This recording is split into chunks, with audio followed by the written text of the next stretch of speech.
She didn't dream of love. She dreamed of luxury. While others chased hearts, Layla chased wealth, and it led her to a place no dream, no matter how golden, could save her from. From the dusty windows of her childhood home, she watched wealthy women drive by in tinted Jeeps, wearing sunglasses too big for their faces and heels that clicked like power. She admired them not for their beauty or poise, but for what they symbolized: escape. Her family was poor. Her father, a retired headmaster, spent his days reading old newspapers and coughing through sermons about contentment. Her mother sold bean cakes on the roadside.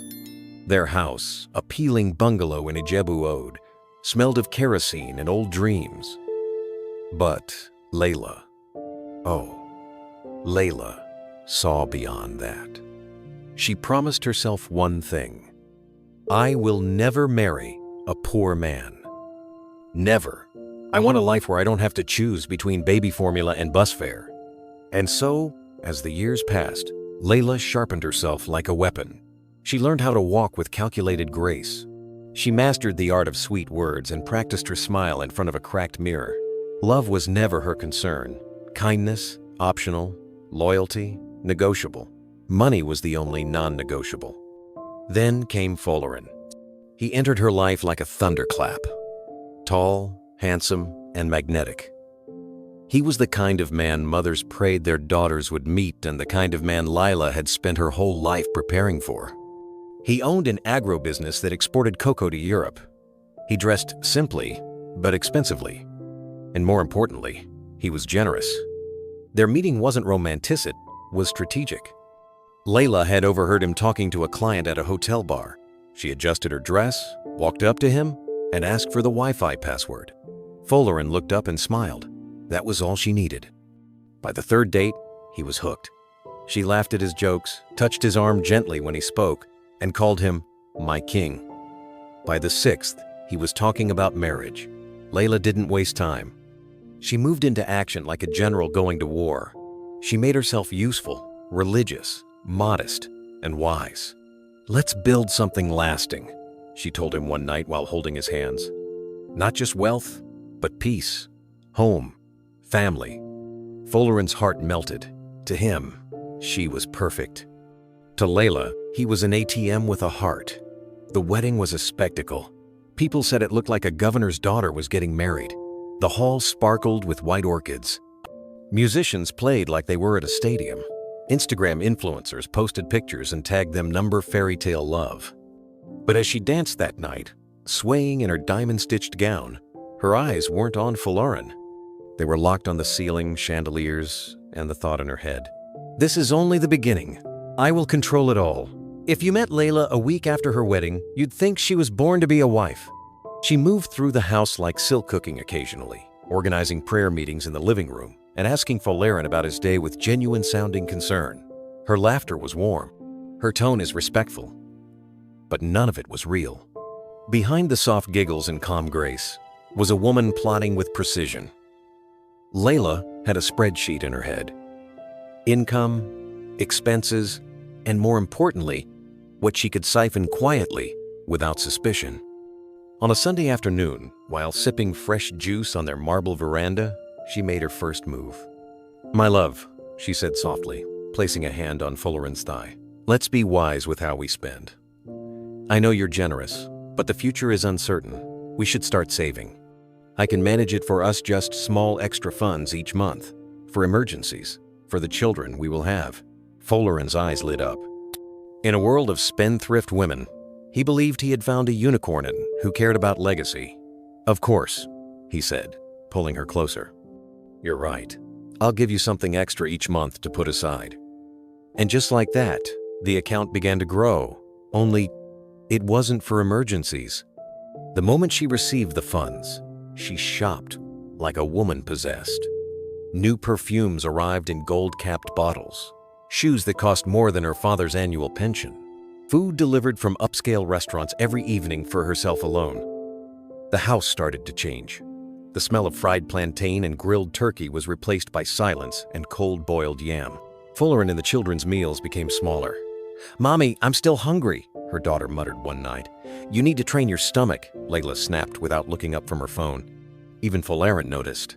"Darling, is everything all right with the food these days?" he asked gently. "Portions have been small." Layla smiled sweetly, the same way a snake does, just before it strikes. "My love, I'm just concerned about your health. You've been working too hard. Overeating at your age could lead to health issues." Folerin laughed and kissed her forehead. "I married a wise woman." But it didn't stop there. Layla had a bigger target, Folerin's family. One evening, as they relaxed after dinner, she dropped her next seed. "Darling, do you think your family relies too much on you? You work hard and give so much, they might become lazy. They should stand on their own, don't you think?" Folerin hesitated. "But they're my family. My mom is retired. Toby is still in school." "I know, and I respect that," she replied, lowering her voice. "But when people get used to free money, they stop trying. You're building an empire. Don't let anyone drain you." A week later, Folerin reduced the amount he sent home. He felt a pang of guilt, but Layla rewarded him with affection, sweet words, and nightly pampering. She was winning.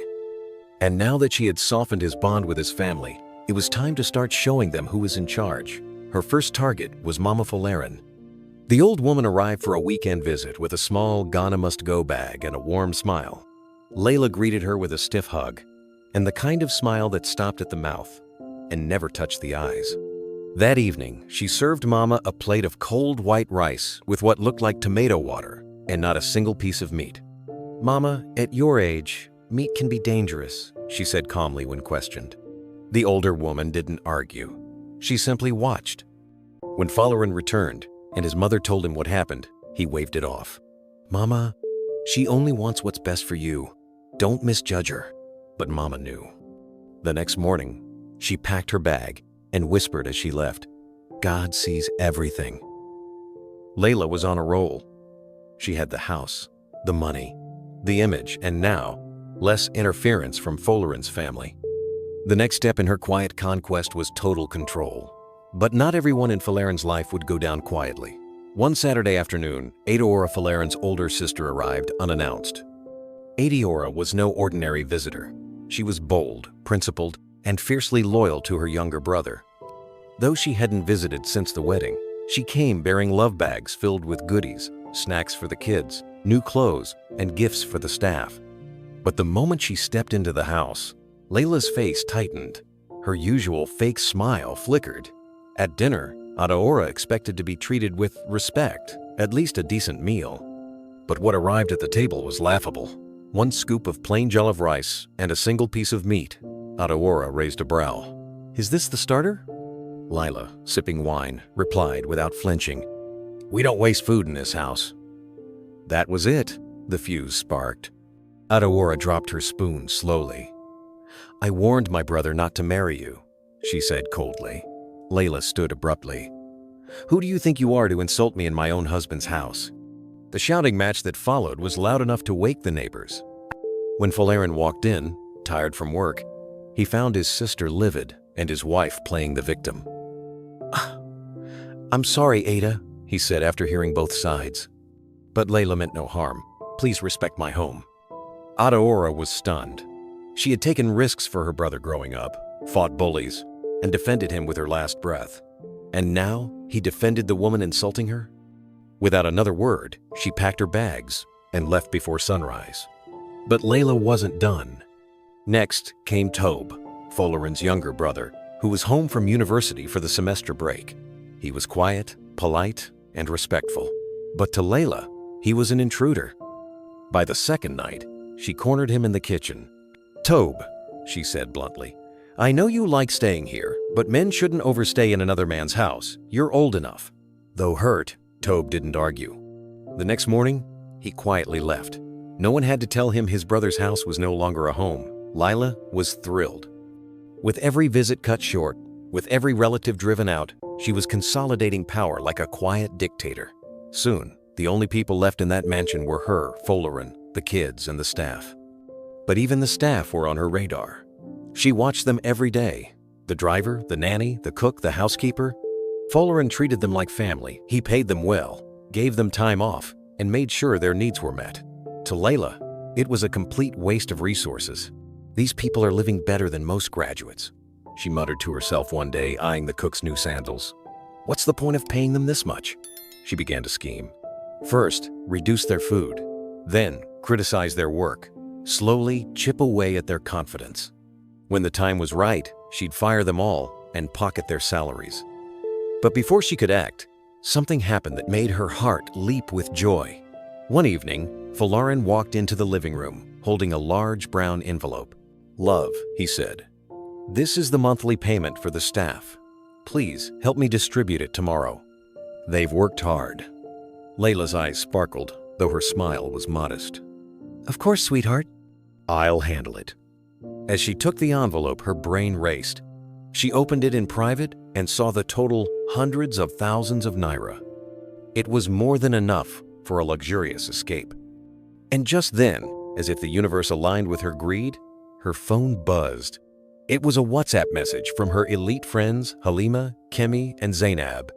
"Girls trip to Dubai next weekend. Come church, who's in?" Layla didn't need to think twice. They won't die if they miss 1 month's salary, she told herself. But I might die if I miss this trip. The morning sun rose over the estate, casting golden light on the marble tiles of the mansion. But inside, a storm was brewing, one that would change the course of everything.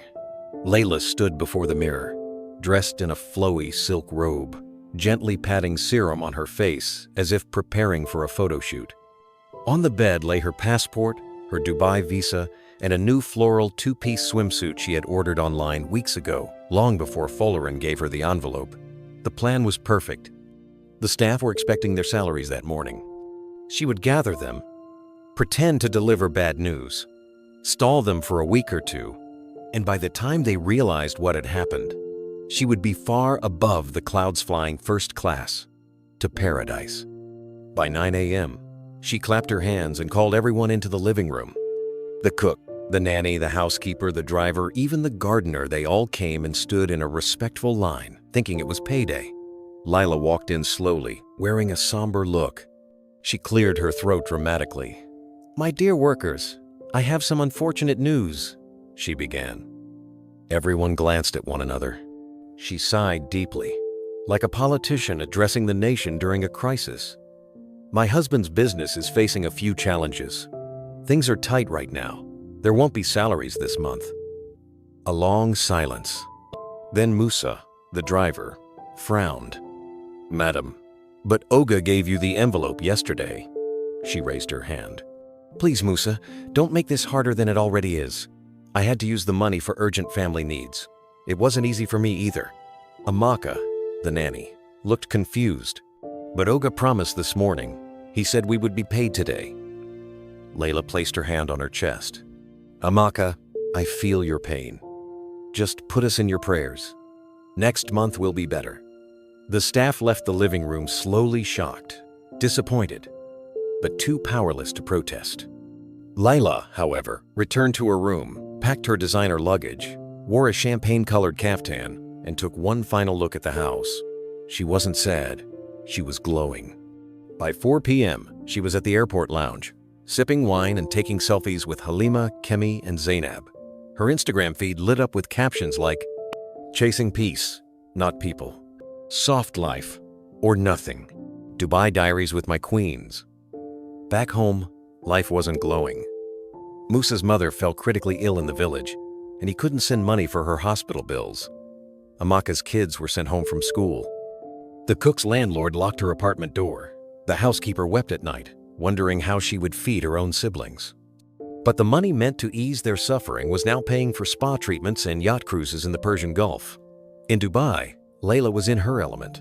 She wore silk robes, took photos in luxury malls, and posed near fountains like royalty. When Fatima, an old rival in the group, saw her, she whispered to Halima, "So she really made it here?" Layla overheard, turned slowly, and smiled. "You didn't think I'd come, did you?" Fatima smiled back, but there was venom behind her lipstick. "Let's see how long you can keep up with us." But for now, Layla didn't care. She had her pictures, her perfumes, her moment. Instagram was on fire. Her followers envied her. Friends praised her, but none of them knew the truth. that her designer bag held not just lip gloss and dollars, but the stolen salaries of 5 suffering workers. Layla returned from Dubai like a celebrity on a victory tour. The moment she stepped off the plane, she was all smiles, posting boomerangs at the airport, dragging her designer suitcase behind her, and captioning her arrival video. "Back to my throne. Every queen must return." But behind her polished exterior, the house she returned to was beginning to crack. The moment she walked into the compound, she noticed that things weren't quite right. The plants looked withered. The gate hadn't been cleaned. Inside the mansion, there was a strange stillness. No laughter, no aroma of fried plantains, no music humming from the kitchen. Just silence. She entered the living room, expecting the staff to run and welcome her back. No one came. She clicked her heels, loud or nothing. Eventually, Amaka, the nanny, came out. Her eyes were sunken, her movement slow. She bowed slightly. "Welcome, Ma." Layla barely acknowledged her. She dropped her sunglasses on the glass table and announced, "Everyone, living room." Now, minutes later, the staff gathered: Musa, Amaka, Madam Obi, the cook, the housekeeper, and the gardener. They looked drained, sad. Some were still wearing old clothes from 2 days ago. Layla stood before them like a ruler addressing peasants. She clasped her hands in front of her silk dress. "After much prayer and reflection," she said, "my husband and I have decided we can no longer afford to keep you all." Gasps filled the room. "What?" Musa said first. "But Ma, we've worked here for years." "You can't just fire us," Amaka added, almost choking. "Madam, we've given you everything. You didn't even pay us last month." Layla raised her hand like a judge in a courtroom. "Please, don't make this emotional. This is a financial decision. You'll survive." The cook, Mama Obi, stepped forward. "So, that's it? You waste our salaries and now throw us out?" Layla's tone turned sharp. "Watch your mouth, Mama Obi. I don't owe you anything. You were paid for the years you worked here. That's enough. You are dismissed, all of you." "Where will we go?" the housekeeper asked, her voice shaking. Layla stared coldly. "Not my concern. Pack your things. I want the house quiet by nightfall."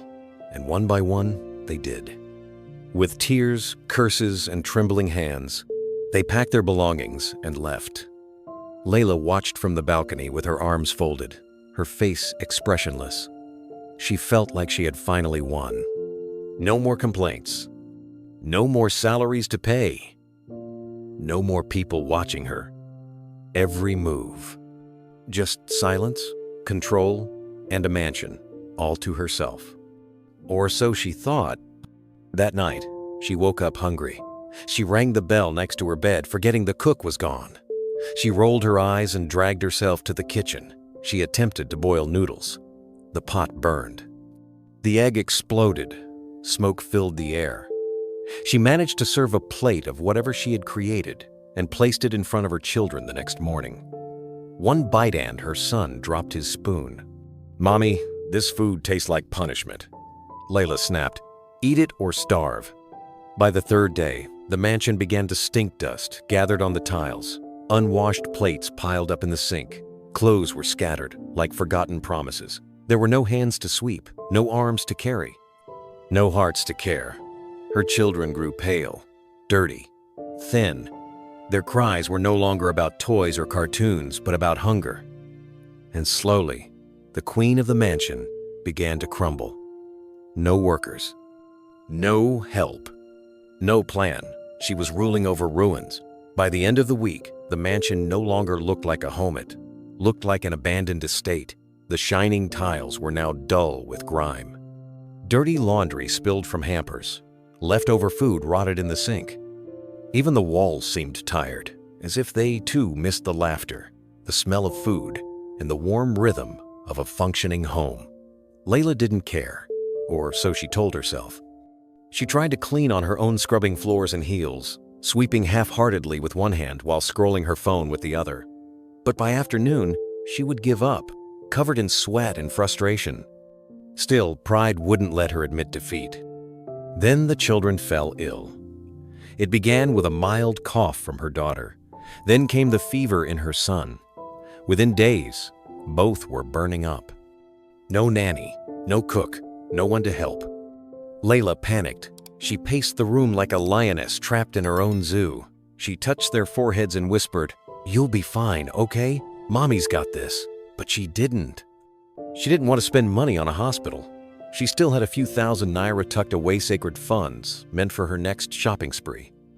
So instead of calling a doctor, she went to the backyard, plucked bitter leaves, crushed them in a blender, and forced the green, pungent water into her children's mouths. "Drink it. You'll feel better." But they didn't. They worsened. By the fourth day, the boy could barely sit up. His lips were dry, his skin pale. The girl just lay in bed, her eyes wide open, breathing slowly. The mansion, now a ghost house, echoed with shallow coughs and occasional cries. Layla didn't sleep. She sat between their beds each night, whispering, "It's okay. Mommy is here." But deep inside, she knew something was very wrong. Her once beautiful world filled with gold accents, shiny floors, and imported candle swathes, now a cage, and she had built it. The next morning, as she tried to cook white rice with barely enough water and burnt oil, she heard the sound of a car pulling up outside. She froze. It was too early for deliveries. She hadn't ordered anything. Then came the sound of keys at the door. Folerin. She rushed to the window. His suitcase was in his hand. His eyes were tired from traveling. Layla's heart sank. She hadn't told him anything. Not about the children. Not about firing the staff. Not about how she let the house fall apart. "Surprise," she whispered to herself, faking a smile. Folerin walked in and froze. The smell hit him first, a mix of sweat, burnt oil, and unwashed clothes. Then the Scythes' once pristine living room looked like a war zone. The sink overflowed. Plates were piled high. He turned slowly. "Layla?" She smiled weakly. "Welcome home, darling. Where is Amaka?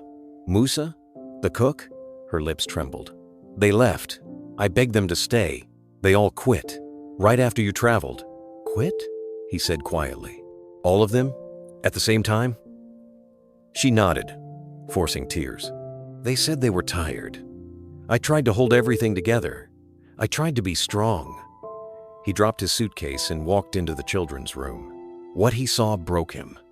His son lay curled under a thin bedsheet, lips cracked, coughing lightly. His daughter had a cloth wrapped around her head, her eyes blank. They didn't even run to hug him like they used to. They barely noticed his presence. He turned to Layla. "What happened to them?" she stammered. "Just a little fever. I've been treating them with herbs." He grabbed her shoulders. "You didn't call the doctor?" "I didn't want to stress you, and I thought it wasn't that serious." His voice broke. "You thought?" She looked down. "Layla," he said, voice heavy with disappointment. "You had one job: take care of our children. Not even for me. For them. How could you let this happen?" She had no answer. Because deep down, she knew he was right. After the children were rushed to the clinic, things began to settle, but not in the way Layla hoped. The doctors said they had been dehydrated, malnourished, and left too long without proper care. They needed rest, medication, and professional attention, things Layla should have provided weeks ago. Folerin never raised his voice. He didn't scold or scream. That was what hurt the most. He moved through the house like a ghost, quiet, cold, watchful.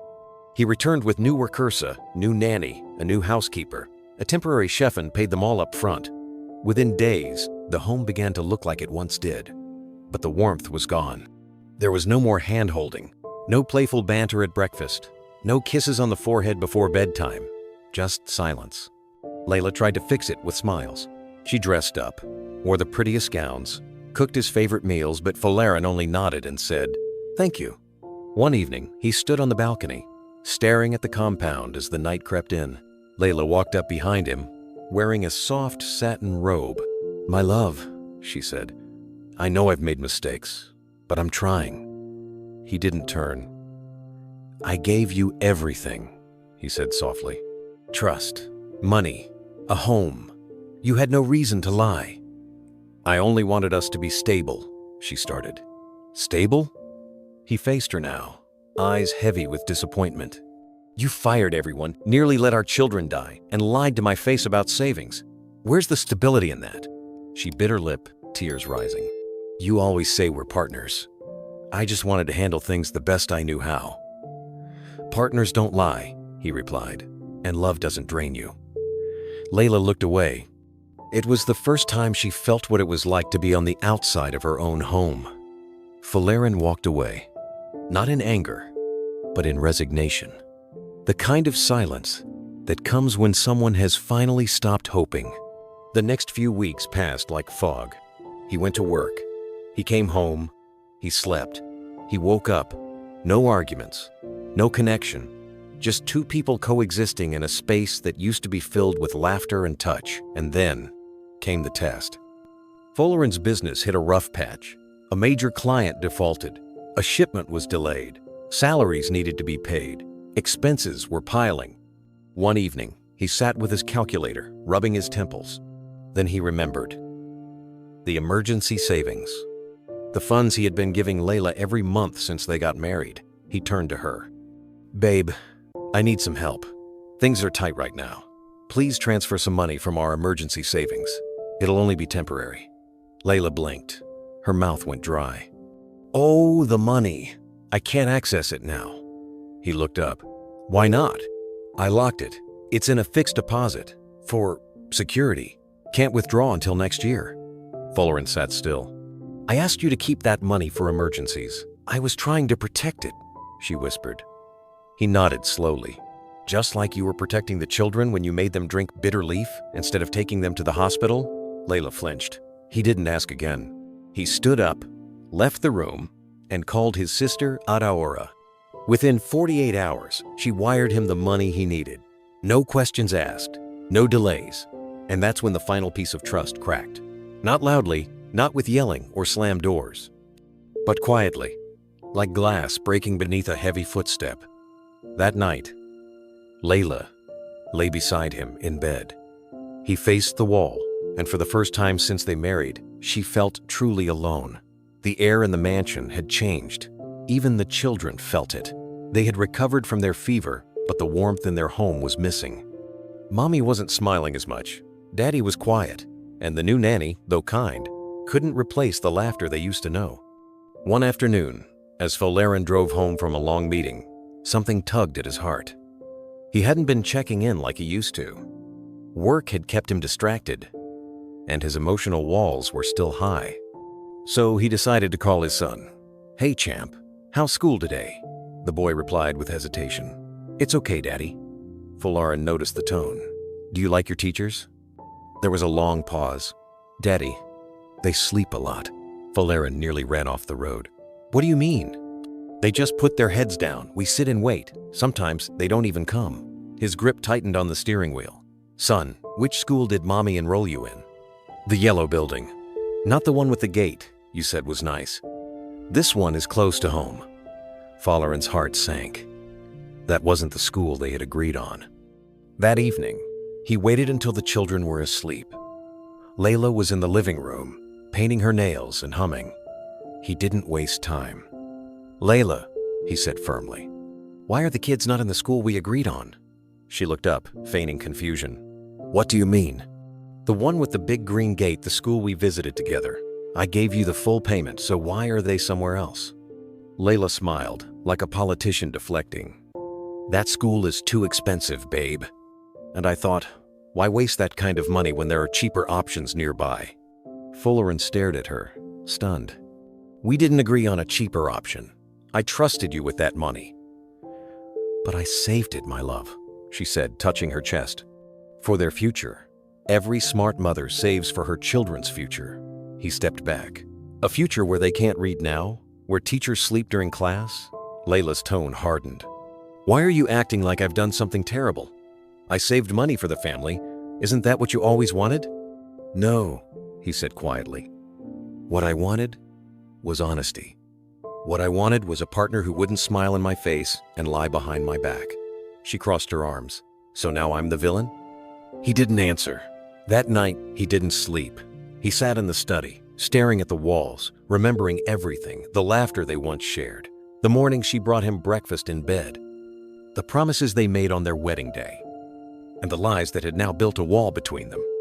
By morning, he was a different man, polite, civil, but distant. The children noticed it. The staff noticed it. Even Layla felt it in her bones. And in the quiet corners of the house where love used to live, now lived suspicion and regret. Life returned to routine in the mansion, but it wasn't the same kind of life Layla had once enjoyed. Folerin had stopped asking her for anything, stopped sharing work updates, stopped looking at her the way he once did.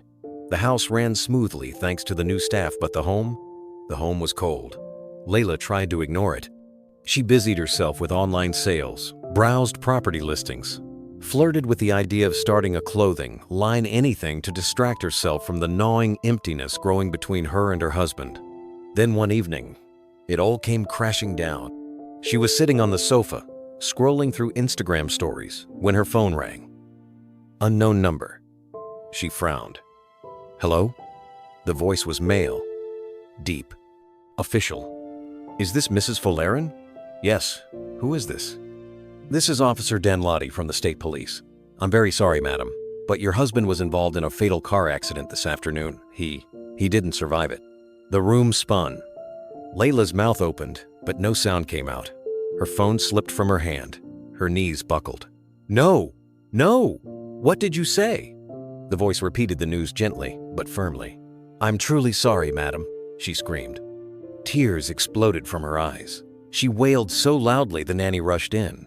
But what no one knew was that beneath the tears was a storm of thoughts. How much was in his accounts? Did he update his will? Will anyone question how I spend the money now? She cried all night. She wore black. She fainted in front of mourners. She played the role of the devastated widow, but her mind was calculating. Within 48 hours, she walked into the bank, dressed in all black dark sunglasses and a white handkerchief dabbing her dry eyes. I need access to my late husband's account, she told the account officer. He nodded solemnly, typing into his computer. After a few moments, he looked up.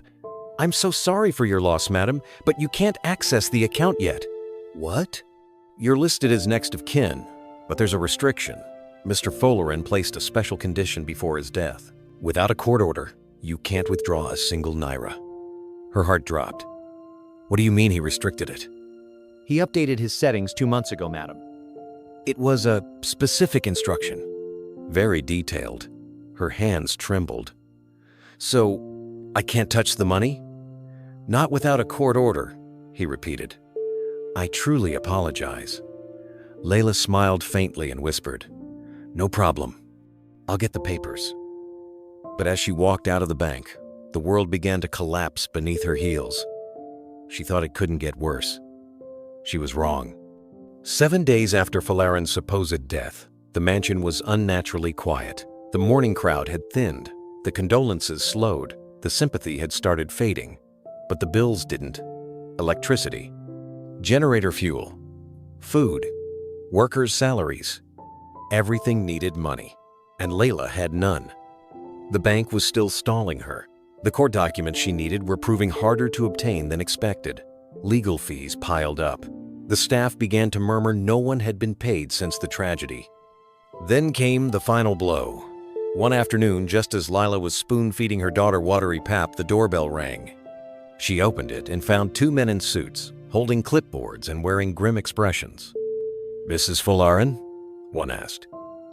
Yes, she replied cautiously. We're from Crestline Mortgage Bank. We're here on behalf of your late husband's loan file. She blinked. Loan file? The man continued.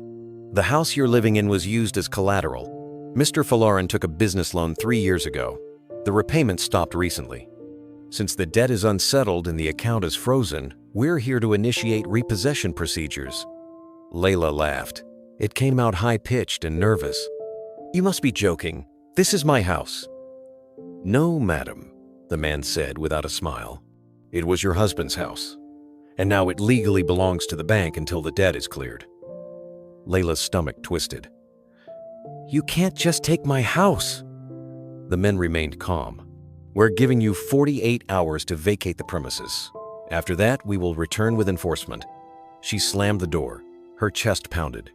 She wanted to scream, but all she could do was sink to the floor and shake.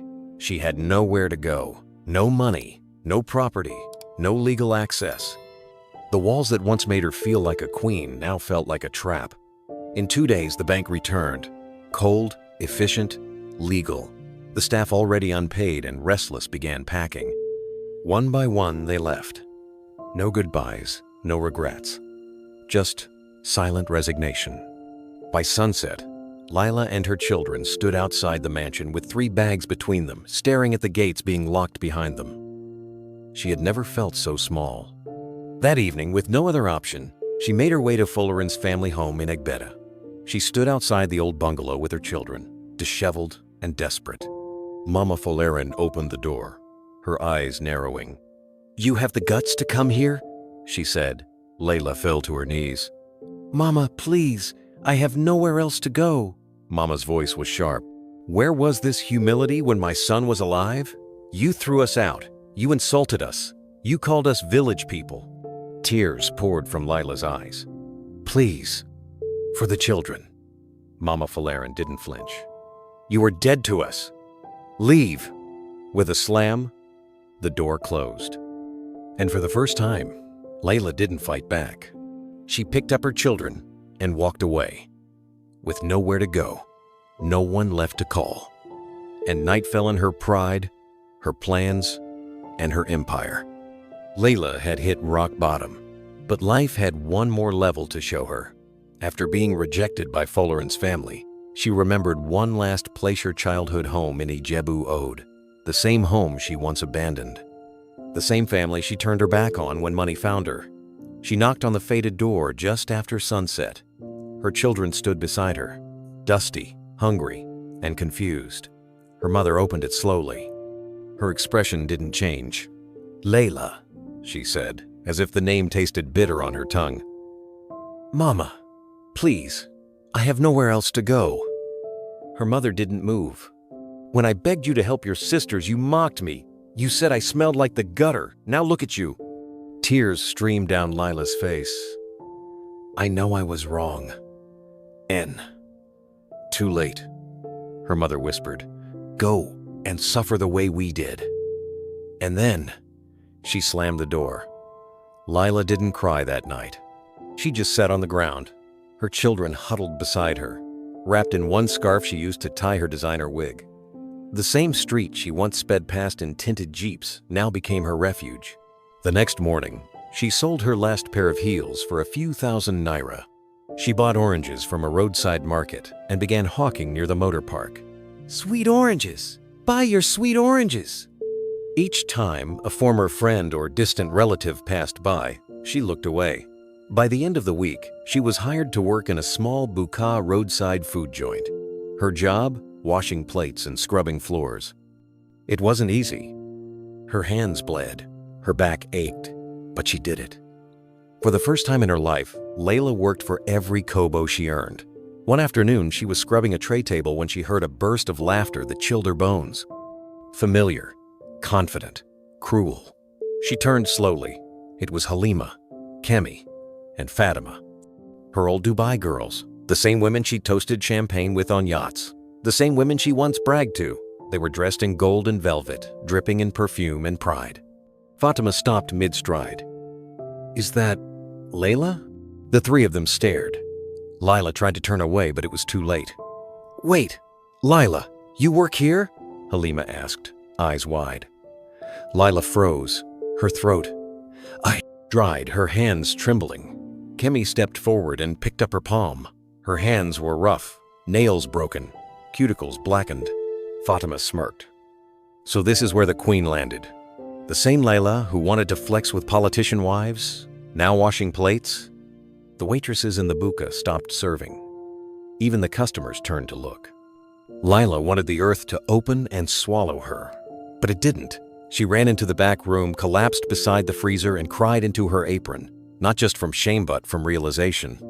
She finally saw herself, clearly not the woman in silk and selfies, but the one who destroyed every good thing given to her, and for the first time, she truly wanted to change. Weeks passed. Layla continued her work at the buka during the day and hawked oranges in the evening. Her feet cracked, her palms blistered. But for the first time in her life, she earned every naira she held. She used the little she made to rent a tiny room in a wooden face-me-I-face-you building, sharing a corridor bathroom with 6 families. She boiled water on a small kerosene stove every morning to bathe her children and prepared their school lunch from whatever she could afford, usually beans, rice, or gari with dry fish. And yet, there was peace. The children noticed it first. She no longer yelled. She no longer sighed with irritation. She walked them to school by hand, laughed at their silly jokes, and tucked them in each night with whispered prayers. One evening, as they ate boiled yam and vegetable sauce in silence, her son looked up. "Mommy, you're different now." She smiled, tired, but genuine. "I just want to be the best mommy for you and your sister." And for the first time in her life, Layla wasn't pretending. She no longer dreamed of mansions or Maldives. She now dreamed of one thing: peace of mind. Then, one afternoon, the past walked through the door. She was cleaning tables after lunch hour when she heard the bell above the buka door ring. She turned, the tray in her hand dropped. Standing there, sunlight glowing behind him, was Folerin. Alive, real, strong. Her knees buckled. "No, no, you're supposed to be dead," she gasped. He walked closer, calm, silent. "I'm not dead, Layla," he said. She collapsed onto the stool, shaking. You lied to me?" "I needed to see something," he said gently. "I needed to know if there was still a heart left behind the greed. So I watched from a distance. I saw how you treated people when you thought no one was watching." Layla sobbed. "You left me to suffer." "I didn't cause your suffering, Layla," he said. "You did." More tears. "But you've changed." She looked up, eyes red. "I have. I swear I have. I don't want luxury anymore. I don't want attention. I just want my children to have peace and to be a mother they can be proud of." Folerin nodded. "And that's why I came back." She stared in disbelief. "You forgive me?" "I forgave you the day I saw you carry your son on your back to school, holding an umbrella with one hand and a bag of oranges in the other. That was the woman I prayed for. Not the one in designer shoes, but the one with a fighting heart." He held her hand. "I didn't come back with a mansion," he added. "The house is gone. The business is still recovering, but if you're ready, I want us to start again. From the bottom. Together." Layla broke down. Not from shame. Not from regret. But from a wave of grace she thought she'd never feel again. He opened his arms. She ran into them. And there, in a dusty buka, surrounded by the smell of fried plantains and charcoal smoke, they held each other like two people finally free. She had lost everything: her pride, her image, her mansion, her wealth. But what she found was far greater: forgiveness, redemption, love, real, raw, and undeserved. And for Layla, that was more than enough. Did you learn anything from this story? Let me know in the comments section. Tell me everything you learned from this story. If you enjoyed watching and listening to this story, then click on that like button and subscribe to this channel now so that you can see more of my interesting stories and folk tales. Thank you so much for watching this video to this very end.